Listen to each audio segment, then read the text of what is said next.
Fala galerinha, beleza? Mais um vídeo se iniciando aí na área e hoje a gente vai falar do Next. Na verdade, a gente vai fazer nossa aplicação se conectar no banco de dados e vamos utilizar o Next. Só para a gente relembrar um pouquinho, na aula passada a gente tinha configurado o Docker Compose para instanciar nosso banco de dados e uma aplicação para a gente conseguir fazer consultas no banco de dados sem ser pelo nossa API, aqui pelo nosso sistema em si, certo? E a nossa API de autenticação, ela estava validando se o usuário e senha são válidos de forma fixa aqui, ó. Eu coloquei aqui, ó, Maicon e uma senha 123. Só que a gente, num fluxo real, a gente tem que bater numa base de dados, que é onde vão estar cadastrados os nossos usuários. Beleza? Então a gente vai alterar agora essa lógica para conectar no banco de dados e a gente concluir finalmente esse fluxo de autenticação. Show de bola? Tá, a primeira coisa que a gente precisa fazer é instalar o Next. Eu vou aqui na documentação. Se a gente ver aqui, ó, já tem uns passos do que a gente precisa fazer, né? Node.js. A gente tem que instalar o Next. Depois a gente precisa instalar um drive de um banco de dados em específico. Eu tinha falado que a nossa aplicação ela não vai ficar limitada a um banco de dados. Vai ser simples. Se a gente mudar de um banco de dados para o outro, ela não vai quebrar a aplicação. Porém, se por um acaso eu estou usando o PostgreSQL, eu preciso instalar esse drive, deixar no meu package.json pelo menos. Se eu for usar um MySQL, o que eu vou ter que fazer é instalar o drive do MySQL e mudar uma configuração lá. Aí só isso, não quebra mais nada na nossa aplicação. Show de bola? Então vamos começar pelo instalando o Next aqui no nosso projeto. Vou copiar e colar aqui mesmo, na cara dura. Beleza, instalou o Next. Já vou aqui o npm install pg, que estava lá na documentação também. Show de bola? Então, a princípio, só isso que nós vamos precisar de biblioteca. O que a gente vai ter que fazer agora? Vamos criar uma pastinha aqui. Eu vou chamar ela de database. Nessa pastinha aqui, eu vou fazer o seguinte. Eu vou criar uma outra pastinha chamada migrations.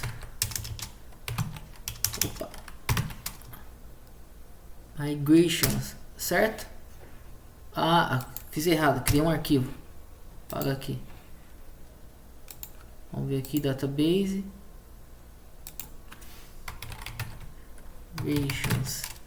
Beleza? Nessa pasta também eu vou deixar um arquivo, uma pasta chamada connections. Beleza? Já vocês vão entender. Tá, para a gente iniciar com o Next, a gente precisa rodar o seguinte comando aqui para ele já criar um arquivo de configuração para a gente, que é o npx. O npx ele é um pouco diferente do npm. A gente utiliza o npm quando a gente quer executar, quando a gente quer instalar alguma coisa, na verdade. E o npx é quando a gente quer executar. Uma vez o Next já instalado, a gente quer executar o Next. Então a gente utiliza o npx next init. Beleza? Ele já criou aqui, ó, ele cria esse arquivo de configuração pra gente, né, com alguns exemplos, PostgreSQL e o SQLite. E ele separou em 3 ambientes. Eu tenho o development, o staging e o de production. Por enquanto a gente vai fazer o seguinte, eu vou apagar esse daqui do SQLite, que a gente não vai usar. Beleza? Vamos mudar aqui para Development. Vamos trabalhar só com Development e Production por enquanto. Show de bola? Legal. Aí aqui a gente vai fazer o seguinte. A gente vai configurar as nossas credenciais, né? Então, vamos lá. Deixa eu pegar aqui. Estoque, o banco de dados, usuário ADM, password 123. Então vamos voltar lá. O banco de dados então vai ser esse cara aqui. username, ADM, usuário 123, beleza? O cliente, o PostgreSQL mesmo. Tá, agora a gente precisa referenciar onde vai ser criado as nossas migration, que é essa pasta que a gente colocou. Então a gente vai fazer o seguinte: como eu estou aqui na raiz, o arquivo, né, o nextfile.js, eu vou fazer o seguinte: .src barra database migrations, certo? Já só conferir se está certo, database, beleza. E aqui a gente tem que mudar o nome também, vai ser directory. Então deixa eu digitar aqui directory, certo? Além disso, aqui a gente está usando o CommonJS, né? Só que a gente configurou no início do projeto que a gente vai usar o ES Modules. Então a gente tem que colocar export default, certo? E tirar esse igual daqui. Agora tudo bala. Nossos arquivos de migration a gente não vai criar aqui na mão, né? Pelo menos o arquivo em si. A gente vai deixar que o Next controle isso. Então para isso a gente precisa fazer o seguinte: eu vou dar aqui, ó, npx next migration make, e vou passar o nome que eu quero do meu arquivo, que vai ser o mesmo nome da minha tabela. Então eu vou fazer o seguinte: vou dar db, vou chamar db user, underline user. Não está aparecendo o underline, mas eu digitei aqui, tá? Então vamos fazer o seguinte, vamos ver o que vai acontecer. Vixe Maria, deu um errinho aqui. O que aconteceu? Must use import to load ES modules. Tá falando que o Next não suporta. Mas na verdade eu deixei acontecer esse erro pra gente ver junto. Só que para que a gente consiga utilizar o Next com o ES module, a gente precisa passar um parâmetro também aqui, além de configurar, né, os exports aqui em import. Então vamos lá, vai ser esse parâmetro é ms, não é, na verdade ES modules. Vamos ver se vai dar certo agora. Opa, vamos ver aqui nossas migration, criou o nosso arquivo de migration aqui zerado. E aqui a gente precisa começar a configurar o nosso arquivo com a especificação de como deve ser nossa tabela. Vamos lá. Aqui a gente vai ter que fazer o seguinte: primeira coisa, aqui também não é export up, né? Vai ter que ser export function up, certo? Que é o ES modules. Aqui é a mesma coisa. Isso tudo está na documentação do Next, tá, galera? Depois eu posso mostrar lá para você novamente na documentação. Show. Esse é o primeiro ponto que a gente precisava fazer. O outro passo é o seguinte: a gente vai ter que começar a especificar os nossos campos aqui da nossa tabela, usando a sintaxe do Next. Então eu vou fazer o seguinte: return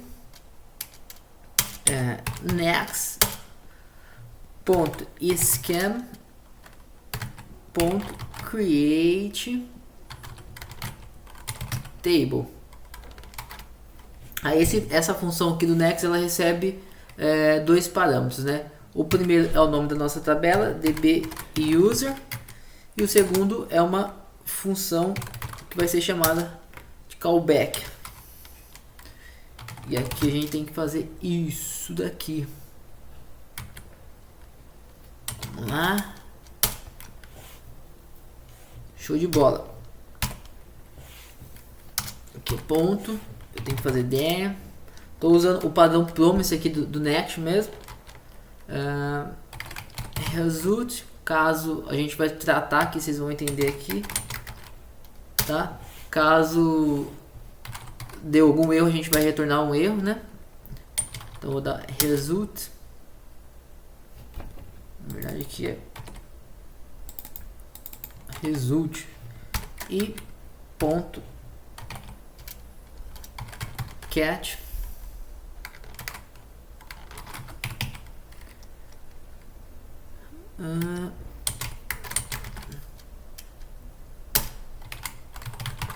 return. E vamos definir os campos que nossa tabela vai precisar ter. Só um detalhe que eu digitei errado aqui, na verdade que vai ser down. A gente tem uma função que vai fazer o up, criar a nossa tabela, e uma função down, caso a gente queira fazer o rollback, e ele vai fazer o drop da nossa tabela. E aqui eu vou fazer return next.esquema.drop table e o nome da nossa tabela que é db user, certo? Show. E aqui vamos para os nossos campos. Quais campos que nossa tabela de usuário vai precisar ter? A gente vai ter um campo, então a gente vai usar esse parâmetro aqui, né, que é a função de callback vai retornar para a gente. E vamos começar pelo campo ID. Então vou dar um increment aqui, ele vai ser do tipo auto increment, então preciso fazer aqui, ó, increment and ID ponto, e ele vai ser nossa primary key, certo? O outro campo que a gente vai precisar é o T, vai ser um do tipo string, o nome dele vai ser username. Ele vai ser um campo único porque não pode se repetir, então vou usar o unique. E não vai poder ser nulo, então vou colocar not null label. Beleza? E o último campo dessa nossa estrutura de tabela também vai ser uma string. No caso vai ser o password. E ele também vai ser not null, não pode ser nulo esse campo. Vou copiar aqui, ó.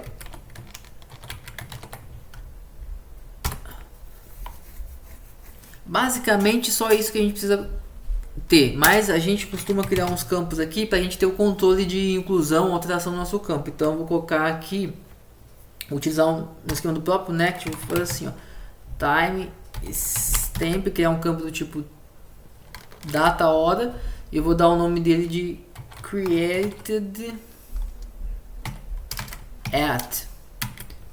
Eu vou falar que ele default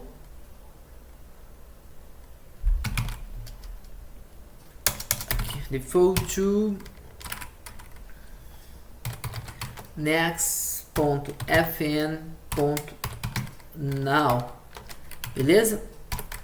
Vou criar um outro campo aqui que vai ser o updated. Show de bola. Então só faltou colocar entre aspas aqui, né? Beleza, só conferir que tá tudo certinho. Aqui eu digitei errado. É increments. Aqui também eu digitei errado, faltou um T que é default to. Beleza, então vamos testar. Vamos mudar npx next migrate latest. Só não podemos esquecer do parâmetro do ESModel. E só explicando, esse latest aqui, ele vai executar todas as migrations que estão no nosso arquivo aqui. Beleza? Que estão aqui na nossa pastinha migration. Vamos rodar aqui. Show de bola. Já falou que executou uma migration. Vamos conferir aqui na nossa base de dados. Vou logar aqui. Aqui é PostgreSQL. SQL. 1, 2, 3. Beleza, ó. Já criou a nossa tabelinha aqui. DB User. Para a gente fazer um teste, antes de criar a nossa rota que vai fazer a inclusão, vamos inserir um registro direto aqui. Vamos colocar aqui, ó, novo registro. Vou colocar um aqui, que é o ID. Maicon, senha 1, 2, 3. Vou salvar. Registro incluído. Agora vamos voltar para o nosso código, implementar a lógica da nossa API de autenticação. Porque não sei se vocês lembram, mas a gente tinha deixado aqui fixo, né? pegando usuário e senha fixo, e a ideia é que a gente conecte no banco de dados, certo? Quando a gente usou o migrate latest, ele automaticamente ele pega as configurações do arquivo next.file, certo? Mas agora que a gente vai fazer a conexão, fazer algumas consultas utilizando o next, nós precisamos especificar a conexão para ele. Então por isso que eu deixei criada essa pasta aqui, e eu vou criar um arquivo que a gente vai fazer essa conexão. Então vou dar um next, vou chamar de next.js, e aqui eu vou começar a utilizar o next para fazer a nossa conexão com o banco de dados. Então vou importar o next, beleza? Ops, vou importar o nosso arquivo de configuração que está aqui, que a gente vai utilizar ele para passar qual ambiente a gente quer conectar. Eu vou chamar de config, certo? E vou importar da onde? Vamos ver aqui onde que a gente está. Vamos voltar nas pastas. Ele está aqui, .js. Show? Tá, esse cara aqui eu vou deixar meio dinâmico, tá? Porque se a gente notar, ele retorna um objeto, certo? Que tem dois outros objetos, um que chama development e outro que chama production. A gente poderia fazer da seguinte forma. Vou mostrar aqui da forma que a gente poderia fazer e depois eu refatório. Vou chamar de connect, uma variável. Vou pegar o next e vou passar para o next o config, e eu deveria especificar qual que era o ambiente, por exemplo, development. Mas sempre que a gente quiser mudar o nosso ambiente, eu acho que vai ficar ruim a gente mudar por aqui, certo? Então vou deixar isso mais dinâmico. O que eu vou fazer? Eu vou usar o .env, então vou fazer um import .env, certo? From .env, e vou chamar o .env aqui .config também, para ele carregar nossas variáveis de ambiente na memória, beleza? E aqui eu vou fazer dinâmico. Eu faço da seguinte forma: em vez de acessar a propriedade do objeto direto utilizando ponto, eu uso colchetes. Ops, vou usar o colchete, e aqui eu faço o seguinte: process.env. Eu vou dar o nome de environment, beleza? E aqui eu tiro ponto. Tá, só que eu escrevi aqui errado, é environment,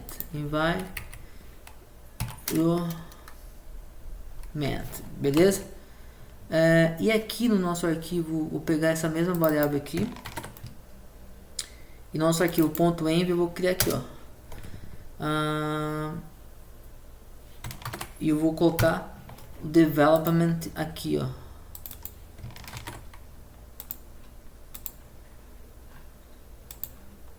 Show? Então vai ficar dinâmico. Quando a gente quiser mudar o ambiente, a gente coloca aqui. E quando a gente subir nossa aplicação para uma plataforma, no caso a AWS, por exemplo, em cada ambiente nosso a gente configura essa variável, beleza? Então vamos voltar aqui para ver se está tudo certinho. Show de bola. Eu vou exportar essa conexão, export default connection, beleza? Agora é só a gente utilizar essa conexão para fazer as queries. A gente utilizaria aqui no auth. Eu poderia fazer direto aqui nesse arquivo da nossa service, né? Mas eu vou deixar separado as lógicas, a regra de negócio com a conexão com o banco de dados. Então o que eu vou fazer? Aqui dentro do database eu vou criar mais uma pastinha. Eu vou chamar de entities, certo? Dentro dela eu vou criar um arquivo, um módulo para cada entidade que a gente for ter na nossa aplicação. Por exemplo, a entidade usuário, a entidade cliente, e cada módulo dele vai fazer consulta somente na tabela relacionada a essa entidade. Aqui no nosso caso vai ser a user, né? Então, beleza. Vou importar o nosso arquivo, que eu vou chamar de connection. Ele já até reconheceu aqui, buscou o arquivo que a gente acabou de criar, que é esse cara aqui. Vou criar uma função, vou chamar ela de get mesmo, por enquanto, vamos deixar assim. Beleza? E ela vai retornar pra gente a conexão, a query, né? O resultado da consulta. Que aí eu vou usar a conexão do NEXT. Nesse caso, a sintaxe é o seguinte: eu utilizo a conexão do NEXT e eu passo qual que é a tabela que eu quero consultar, no caso db user, e faço minha query agora, que é o ponto, fazer um select, asterisco, que eu vou buscar todos os campos da tabela, ponto, que eu vou fazer agora o where, beleza? Esse where ele pode receber um objeto, que eu vou passar quais são os campos que eu quero filtrar. Eu vou filtrar por username e por password. Então vou criar dois parâmetros aqui, um chamado username e o outro password. E vou fazer assim, ó. Eu quero filtrar o campo da tabela username, passando um valor username, que é o que está vindo do meu parâmetro. E também por password, campo da tabela, e o meu parâmetro, password. Fechou.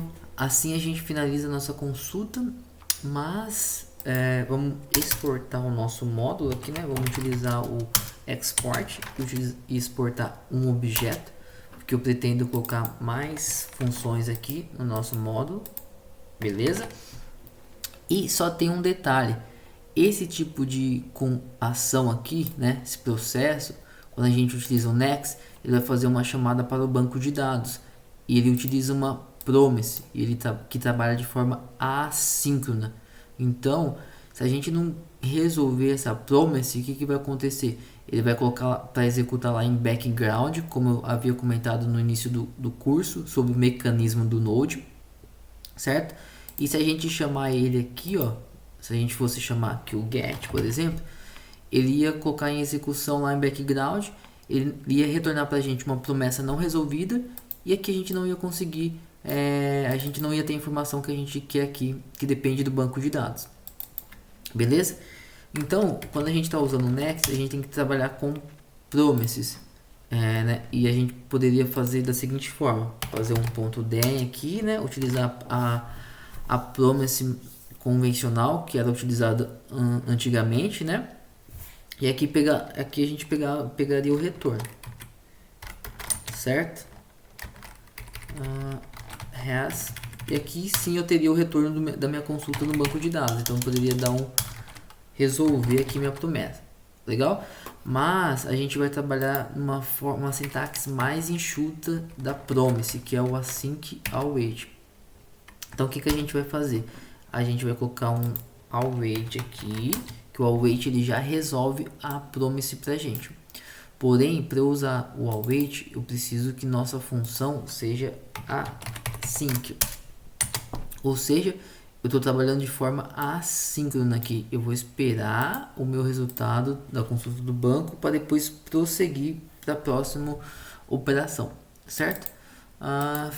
Então isso conclui aqui a nossa consulta ao banco de dados. Legal.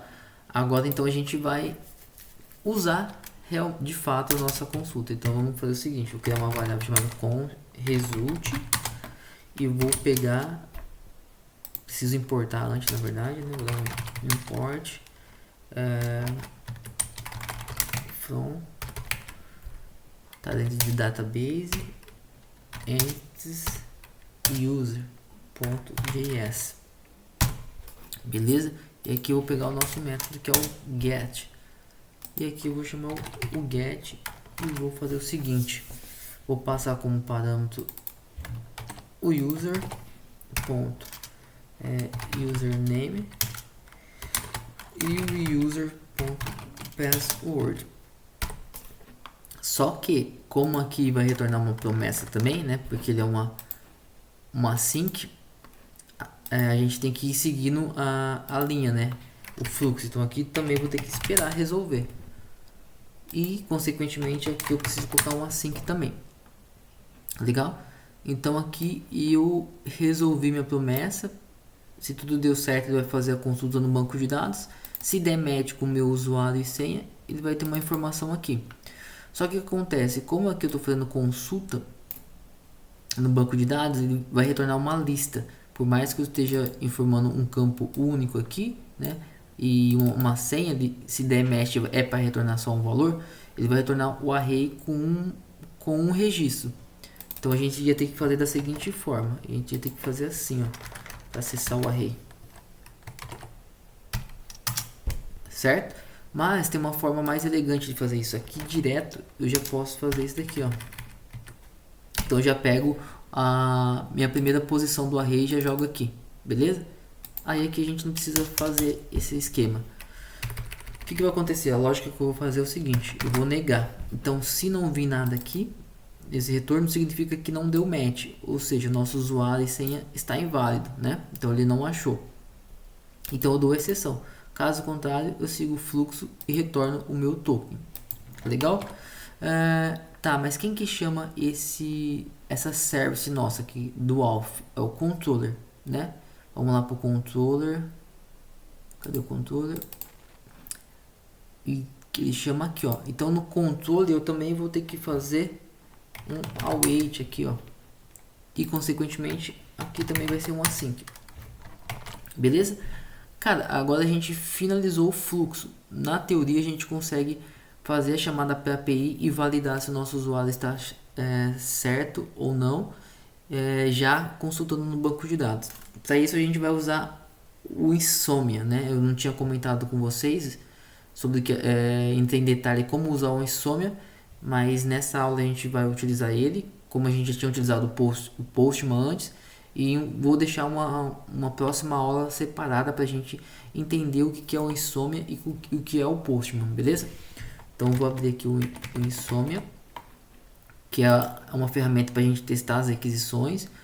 Já estou batendo aqui na nossa URL, passando meu usuário e minha senha, legal?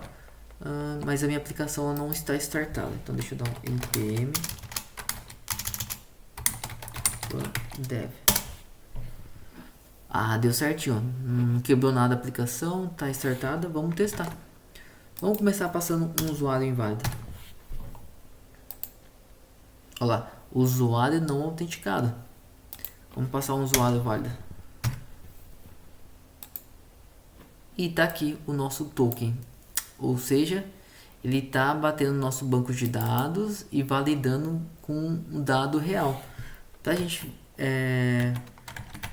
podemos fazer mais um teste aqui, né? Vamos vir aqui no nosso banco de dados e vamos excluir esse registro que a gente criou aqui.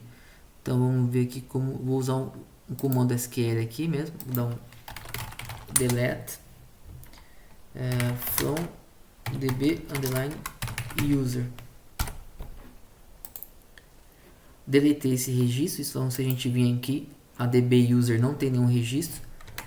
Então é para dar problema aqui na nossa requisição, mesmo passando um usuário e senha válido, ele não vai achar um registro e ele não vai retornar um token. Usuário não autenticado. Beleza, galera? Então a gente fechou o fluxo aí da nossa API de autenticação. Legal? E agora para as próximas aulas a gente entra mais a fundo em como usar essa ferramenta do Postman. Como usar, usar o Insomnia aqui, né?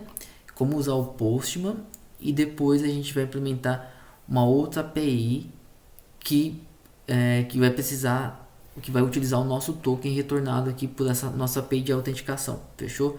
Então, valeu, galera, e vejo vocês aí na próxima aula.